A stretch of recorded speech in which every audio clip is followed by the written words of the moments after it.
Hi hello everyone, আমি মৌসুমি আবারও একটা ভিডিও নিয়ে এসেছি। এটা আমার একটা রিয়েল ব্রাইডের ভিডিও।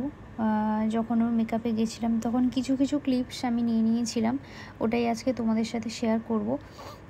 ব্রাইড খুব মিষ্টি ছিল, মানে ওর মুখটা না একদম ছোট্ট একটা মুখ।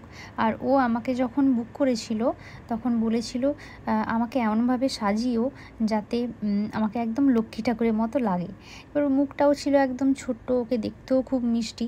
আর আমি ওর থেকে প্রথমে জেনে নিয়েছিলাম যে ফ্রন্টে যে হেয়ারস্টাইলটা হবে ওর কেমন হবে, তো সেই মতো ওর একদম একটা ছবি দেখিয়েছিল, যেভাবে চেয়েছিল আমি সেইভাবেই করার চেষ্টা করি। যেখানে আমি তিলটা আঁকলাম ওখানে কিন্তু সত্যি ওর একটা তিল ছিল, মেকআপে ঢাকা পড়ে গেছিলো, তো আমাকে বলেছিল ওখানে আবার একটা তিল করে দিতে।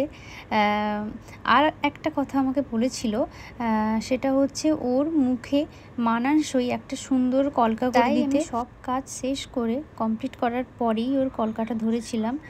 কলকাটা নিয়ে একটু টাইম নিয়ে করেছিলাম যাতে খুব সুন্দর হয়, ফিনিশিংটা খুব ভালো হয়।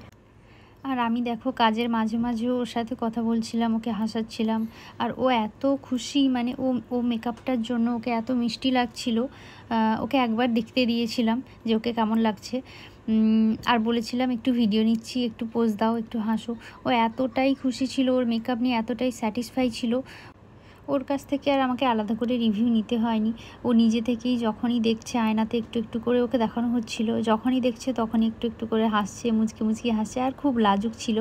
এখানে দেখো ও বাইরে থেকে ওর যে ছোট বোনেরা ছিল ওরা এসে একটু উকিঝুঁকি মারছিল।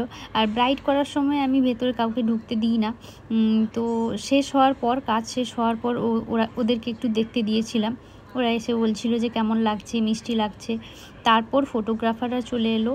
ওরা ভেতরের দিকে, মানে বাইরে যেহেতু সবাই বসছিল তো গেস্টরা চলে এসেছিলো ততক্ষণে, তো ওরা ভেতরে রুমের ভেতরে কিছু লাইট দিয়ে ওরা কিছু ক্লিপস নিয়েছিল, কিছু ছবি নিয়েছিল। তারপর ব্রাইডকে বাইরে নিয়ে যাওয়া হয়, ওখানে আমিও কিছু ক্লিপস নিয়ে নিই। তোমরা জানিও আমার ব্রাইডকে সত্যি লক্ষ্মী ঠাকুরের মতো লাগছিল কি না।